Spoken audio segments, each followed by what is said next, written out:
ഇഷ്ടമായി അടിപൊളി. ചാക്കോച്ചൻ പിന്നെ അതിലെ ബാക്കി എല്ലാവരും വളരെ നന്നായിട്ട് അഭിനയിച്ചു. എൻറ്റയർ കാസ്റ്റ് നല്ല ഭയങ്കര അടിപൊളിയായിരുന്നു, സൂപ്പറായിരുന്നു. പടം ശരിക്കും പറഞ്ഞാൽ പടം ഞെട്ടിച്ചു. നമ്മൾ ട്രെയിലർ നമ്മൾ മുമ്പ് ഇറങ്ങുമ്പോഴൊക്കെ നമ്മൾ ഈ കുഞ്ചാക്കോ ബോബൻ്റെ പെർഫോമൻസ് എങ്ങനെയായിരിക്കുന്നു, പക്ഷേ ശക്തമായ ഒരു തിരക്കഥ, അതാണ് ഈ സിനിമയുടെ പ്രത്യേകത. അതുപോലെ അല്ല ഗൈസ്, യൂട്യൂബ് എൻ്റെമെൻ്റെ പുതിയ റിവ്യൂലേക്ക് എല്ലാവർക്കും സ്വാഗതം. അപ്പോൾ ചാക്കോച്ചൻ്റെ ഓഫീസർ ഓൺ ഡ്യൂട്ടി എന്ന് റിലീസ് ചെയ്തിരിക്കുകയാണ്. ശരിയാണ്, അതിനുശേഷം കണ്ടൊരു സൂപ്പറായിട്ട് ചെയ്തൊരു പടമാണ്. അടിപൊളി ചെയ്തിട്ടുണ്ട്, എല്ലാവരും അഭിനയിച്ച എല്ലാവരും സൂപ്പറായിട്ടുണ്ട്. അടിപൊളി ഡയറക്ഷൻ, സൂപ്പർ പടം, മസ്റ്റ് വാച്ച് തിയേറ്റർ. വില്ലന്മാർ അടിപൊളിയായിരുന്നു.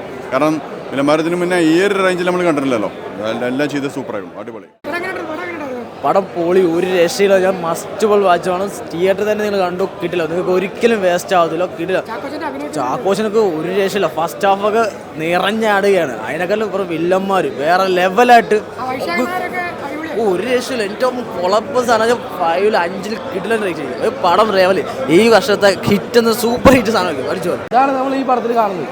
എല്ലാം കൊണ്ടെന്ന് പറഞ്ഞാൽ വേറെ ലെവല്. ഫൈറ്റ് ആണെങ്കിലും പുള്ളിയുടെ ആക്ഷൻ ആണെങ്കിലും ടോട്ടലി വേറെ ലെവൽ ചാക്കോച്ചൻ. കാരണം ഇതുവരെ നമ്മൾ കണ്ടില്ല അങ്ങനെ ഒരു